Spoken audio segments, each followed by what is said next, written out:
Hello दोस्तों, Unacademy के Hindi YouTube channel पर आप सभी का एक बार फिर से बहुत बहुत स्वागत है। डिजिटल तकनीक जिस तरह से उन्नति करती जा रही है वैसे वैसे आने वाले समय में या वर्तमान समय तक हमें कई नई तरह की व्यवस्थाएं बनती हुई दिख रही हैं। आपने एक शब्द सुना होगा एडटेक, यानी एजुकेशन और तकनीक को जब मिला लेते हैं तब बनता है एडटेक। ऐसे ही आपने फिनटेक एक नाम सुना होगा, फाइनेंशियल और दूसरा जो टेक्नोलॉजी है, फाइनेंशियल टेक्नोलॉजी को जब आप मिला दें यानी फाइनेंस और टेक्नोलॉजी, तब बनता है फिनटेक। ऐसे आपने एक शब्द सुना होगा इन्फ्लुएंसर्स, जो किसी चीज को प्रभावित करने की क्षमता रखते हैं। वैसे ही एक और शब्द अब बना है फिनफ्लुएंसर्स, यानी फाइनेंशियल इन्फ्लुएंसर्स, जो वित्तीय जानकारी के हिसाब से अपना प्रभाव छोड़ते हैं और निवेशकों को किसी चीज के प्रति या निवेश करने के प्रति प्रभावित कर सकते हैं। हाल ही में सेबी ने एक गाइडलाइन जारी की है और एक परामर्श पत्र जारी किया है जिसमें ऐसे ही शब्दों का इस्तेमाल किया गया है। आज के इस डिस्कशन में हम इससे जुड़ी हुई सभी बातों को जानेंगे। आज की जो खबर है वो है सेबी फिनफ्लुएंसर्स के लिए नियम क्यों सख्त कर रहा है, और आखिरकार ये जो फिनफ्लुएंसर्स हैं इन्होंने ऐसा क्या कर दिया है कि आखिरकार सेबी की नजर इन पर पड़ रही है या सेबी के राडार में आ गए हैं। चलिए सेशन की शुरुआत करें। तो सेबी ने फिनफ्लुएंसर्स के लिए नियमों को सख्त किया है और क्या कहा है कि जो नवीनतम परामर्श पत्र है उसमें उन्होंने कहा है कि ये जो राजस्व मॉडल इन्होंने डेवलप किया है फिनफ्लुएंसर्स ने, रेवेन्यू का, उनकी अर्निंग का ये स्रोत है, इसको अपन ब्रेक करेंगे। दूसरा, ताकि जो पूरा एक इकोसिस्टम है उसमें किसी तरह की विकृति ना आती जाए। देखिए सेबी बेसिकली जो संस्था है उसका जो मकसद है, जब आप उस मकसद को समझेंगे तब आप ये भी जान पाएंगे कि आखिरकार सेबी इस तरह के कदम क्यों उठा रहा है और आखिरकार सेबी है कौन। आपने YouTube पर कई तरह के प्रमोटर्स को देखा होगा। पिछले कुछ समय से ऐसी कई सारी एड्स में आप देखते हैं कि कोई व्यक्ति सामने आता है और आपको ये बताता है कि आपको किस तरह की प्रतिभूतियों में निवेश कर देना चाहिए, या फिर कौन सा स्टॉक मार्केट बेहतर, स्टॉक मार्केट में कौन सा जो स्टॉक है वो बेहतर है, कहाँ पर जाकर के आप निवेश कर दे, कौन सा म्यूचुअल फंड अच्छा है, आपको किस तरह के इन्वेस्टमेंट करने चाहिए। तो इस तरह की जो भी चीजें हैं, ऐसा हो सकता है कि जो व्यक्ति वहां पर आपको इस तरह के वित्तीय निवेश की सलाह दे रहा हो वो उसके प्रति या उस जानकारी को जो वो दे रहा है वो वाकई में उतना एजुकेटेड ना हो, या उसको उस तरह की रिसर्च के बारे में जानकारी ना हो। केवल वो एक फाइनेंशियल लाभ के चलते, वित्तीय लाभ को प्राप्त करने के चलते आपको वो जानकारी दे रहा हो। उस पर ही इस तरह की जो भी जानकारियां हैं इनको ही विकृत जानकारियां मानते हुए सेबी ने कहा है। अब सेबी कौन है? सेबी का पूरा नाम क्या है? भारतीय प्रतिभूति एवं विनिमय बोर्ड, यानी securities and exchange board of India. 1992 में इसका गठन किया गया है और ये एक वैधानिक निकाय है, ठीक है। और इसका जो मकसद है भारत के भीतर जो भी निवेशक हैं उनकी सुरक्षा करना, ठीक। तो प्रतिभूति बाजार को रेगुलेट करना और निवेशकों के हितों की रक्षा करना, जैसे कि शेयर मार्केट, म्यूचुअल फंड, ये सभी जो कार्य पद्धतियां हैं, जो भी निवेश की व्यवस्थाएं हैं, ताकि कोई निवेशक निवेश करे तो उसको किसी तरह का नुकसान ना हो। ऐसा ना हो कि जिस प्लेटफॉर्म पर जाकर के उसने निवेश किया है कल को उस प्लेटफॉर्म की तरफ से ही उसके साथ कोई धोखाधड़ी हो गई, क्योंकि जो निवेश है वो बहुत महत्वपूर्ण चीज है। और शेयर मार्केट जो एक सिस्टम है वो अर्थव्यवस्था के लिए बहुत जरूरी है, क्योंकि बड़ी बड़ी कंपनीज उसमें लिस्टेड होती हैं। आपने NSE BSE का नाम सुना होगा। तो जो भी निवेशक है उसमें विश्वास करके पैसा लगाते हैं, बहुत बड़ी बड़ी ट्रेडिंग्स होती हैं और दिनों के हिसाब से बहुत ज्यादा व्यापार होता है, ठीक है। तो इन्फ्लुएंसर्स के बारे में थोड़ी सी जानकारी शुरू में ले ली। समझ लीजिए कि एक तरह के वित्तीय प्रभावकार हैं जो फाइनेंस से जुड़ी हुई जानकारियों पर अपनी एक महत्वपूर्ण पहचान का इस्तेमाल करते हुए लोगों को प्रभावित करते हैं। मान लीजिए इसको आप ऐसे समझिए कि कोई व्यक्ति अगर किसी चीज का विज्ञापन कर रहा है, या फिर कोई एक सामान्य व्यक्ति अगर आपको कोई चीज खरीदने के लिए कहे तो शायद आप ना करें, लेकिन अगर वहीं कोई क्रिकेटर आपको आकर के किसी चीज के बारे में बताए कि मैंने ये सेंट खरीदा या फिर मैंने ये कार खरीदी, ये अच्छी है, तो शायद आप कहीं ज्यादा बेहतर विश्वास करेंगे। यही वजह है, आप देखते हैं कई सारे कपड़ों के एड्स में, जो कपड़ों के ब्रांड है उनकी एड में बड़े बड़े एक्टर्स आते हैं, किसी कार के कलेक्शन में एक्टर्स आते हैं, किसी कोल्ड ड्रिंक के कलेक्शन में एक्टर्स आते हैं या क्रिकेटर्स आते हैं। वो क्या है, वो एक तरह से इन्फ्लुएंस ही तो करना है कि आपको उन लोगों पर इतना ट्रस्ट है, आप हमेशा उनकी मूवीज क्रिकेट या कुछ और चीज़ों में उनको लगातार देखते हैं, और कल को आकर के अगर वो आपको किसी चीज़ से जोड़ना चाहते हैं या किसी तरह की सलाह देते हैं, तो आपका ये भरोसा होगा कि आप उस बात को मान के चलेंगे कि इनकी सलाह अच्छी होगी। तो चलिए, किसी आम चीज़ में तो सलाह का फिर भी एक बार माना जा सकता है कि आपने कोई उत्पाद खरीदा, वो अच्छा या बुरा निकल गया, कोई बड़ी बात नहीं है। लेकिन यहाँ पर जो दूसरी प्रमुख बात है वो ये है कि अगर आपको वित्तीय किसी निवेश के लिए सलाह दी गई, और सलाह ऐसे व्यक्ति ने दी जिसको उसके बारे में कुछ पता भी नहीं था, या पता भी था तो थोड़ा बहुत पता था, या नहीं भी पता था तो उसने बड़े लाभ के चलते आपको गलत जानकारी दे दी, उससे जो निवेशक है, पहली बात तो उसका बाजार में भरोसा टूटेगा, दूसरा उसको नुकसान बहुत होगा।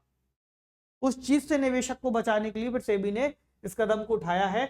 तो ऐसे व्यक्ति जो निवेशकों को वित्तीय विषयों पर जानकारी और सलाह देते हैं, जैसे stock market trading, mutual fund और बीमा जैसे जो भी व्यक्तिगत निवेश है, रियल एस्टेट में आपको कहाँ निवेश कर देना चाहिए, कौन सी प्रॉपर्टी अच्छी है, या कौन से ब्रोकर्स अच्छे हैं।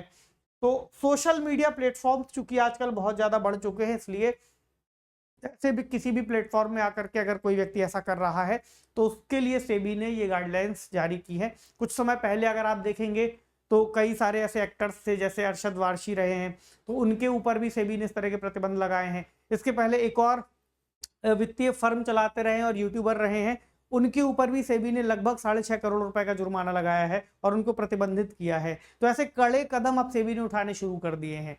और आप यकीन मानकर ये भी चलिए कि ऐसा नहीं है कि सेबी के सामने ही इस तरह के इन्फ्लुएंसर्स की समस्याएं आ रही हैं। अगर आप अमेरिकी या विदेशी संस्थाओं को देखेंगे जो कि सेबी की तरह रेगुलेटरी फ्रेमवर्क में काम करते हैं या नियामक हैं या निवेशकों के जोखिम को कम करने के लिए काम करते हैं, उन्होंने भी इस तरह के कदम उठाए हैं।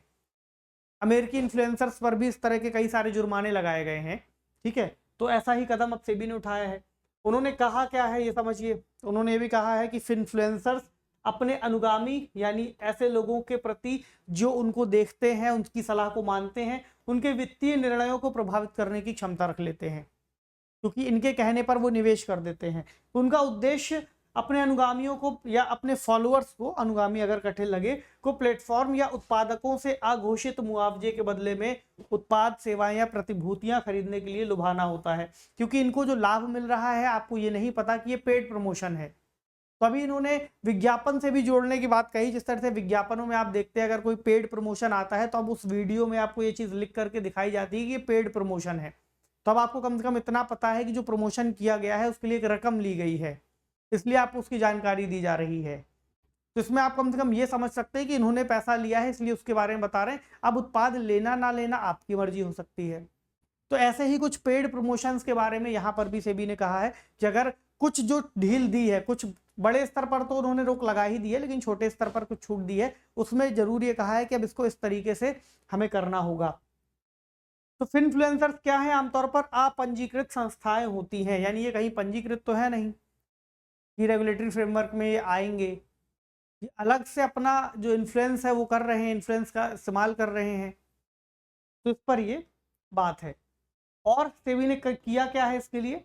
तो सेबी ने जो पंजीकृत मध्यस्थ हैं या अपंजीकृत इन्फ्लुएंसर्स हैं, इनके साथ रेगुलेटरी संस्थाओं के सहयोग को प्रतिबंधित करने के लिए कुछ नियम दिए हैं। जैसे कि ये कहा है कि वित्त पोषकों के लिए राजस्व मॉडल जो बन रहा है वो उस तरह से नहीं बनना चाहिए ताकि जो सिस्टम है वो विकृत ना हो। सेबी ने क्या कहा ये समझे। कुछ होते हैं इन्वेस्टमेंट एडवाइजर,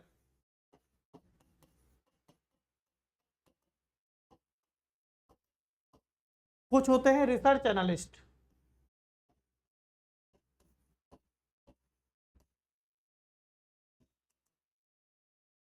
तो जो निवेशक हैं उनको अपंजीकृत संस्थाओं या इन्फ्लुएंसर्स की पहचान करने और उनसे बचने में मदद करना है इसका मकसद, ठीक है। तो उन्होंने क्या किया, एक पेमेंट सिस्टम बनाया है, एक यूनिक फी पे करेंगे और अपनी पहचान बताएंगे, अपने बारे में जानकारी देंगे कि हम ये हैं, हम ये काम करते हैं।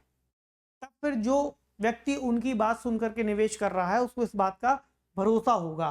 तो जो नियामक है, स्टॉक एक्सचेंज है या एसोसिएशन ऑफ म्यूचुअल फंड्स है, उनके साथ पंजीकृत इन्फ्लुएंसर्स को अपना पंजीकरण नंबर, संपर्क विवरण और एक निवेशक शिकायत निवारण हेल्पलाइन भी दर्शानी होगी। यदि उनके कहने पर किसी निवेशक को कोई समस्या होती है तो उनकी पहचान होगी, बाकायदे वो पंजीकृत होंगे और उनसे संपर्क कैसे किया जा सकता है इसकी जानकारी होगी, और किस तरीके से वो उनकी शिकायतों को सॉल्व करने जा रहे हैं उसकी एक हेल्पलाइन होगी।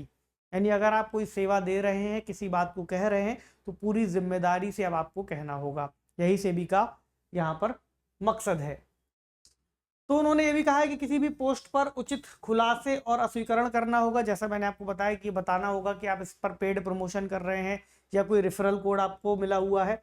इसके अलावा सेबी ने आदेश दिया है कि जो विज्ञापन है उसमें निवेशकों को सुनिश्चित या जोखिम मुक्त रिटर्न का कोई वादा या गारंटी नहीं होनी चाहिए।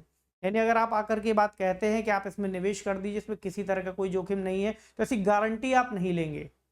दूसरी बात ये भी कहा गया है कि जैसे अभी तक ये कहते हैं India top, best in segment, इस तरीके की जो बातें आती हैं, या नंबर 1 इन इंडिया, ऐसे कोई भी शब्दों का आप इस्तेमाल नहीं करेंगे। हाँ, ये बात अलग है कि किसी इन्फ्लुएंसर को अगर कोई अवार्ड मिला है उसके बारे में आप जिक्र कर सकते हैं, क्योंकि ये कह देना कि भारत में नंबर 1 है या सर्वश्रेष्ठ ज्ञाता है किसी विषय के, उसका कोई प्रमाण नहीं है और उसको किसी पैमाने पर आप आंक नहीं सकते जब तक कि वो पंजीकृत ना हो या उस तरह के परीक्षणों से ना गुजरे हों। तो ये भी एक बड़ा कदम होगा सेबी का इस दिशा में। ठीक है, तो देखिए अब सिक्योरिटीज मार्केट बहुत महत्वपूर्ण है, इसको आप यूपीएससी के सिलेबस में जीएस के पेपर 3 में पढ़ते हैं इकोनॉमी वाले सेक्शन में। तो अब आपको इस शब्द को भी उसमें अपडेट कर लेना है कि इन्फ्लुएंसर्स पर भी सेबी ने किस तरह की जो ध्यान दिया है, क्योंकि हम धीरे धीरे अपने नियमों का सेट अपडेट करते आ रहे हैं, भले ही वो फिल्मों के प्रमाणन को लेकर के हो, कोई अन्य तरह के प्रमाणन हो। हमने कानूनों में भी बदलाव किए हैं, भले वो डीएनए रेगुलेशन बिल जैसी कोई बात हो, हालांकि वो अभी पेंडिंग है या उसको वापस लिया गया है, या कोई अन्य तरह का बिल हो। इसी तरह सेबी के अंतर्गत जो भी कार्य है, सेबी भी उसमें लगातार सुझाव दे रहा है, नियामकीय कार्य कर रहा है, और वे चीज़ें जो धीरे धीरे समय के साथ बढ़ती जा रही है उनको भी मैनेज करने की कोशिश कर रहा है, और वही आपको यहाँ दिखाई दे रहा है। चलिए अब एक सवाल ले लें। सेबी के संदर्भ में आपको इन कथनों पर विचार करना है। पहला, सेबी एक वैधानिक निकाय है जो भारतीय पूंजी और प्रतिभूति बाजार को नियंत्रित करता है। इसकी स्थापना 1992 में हुई थी।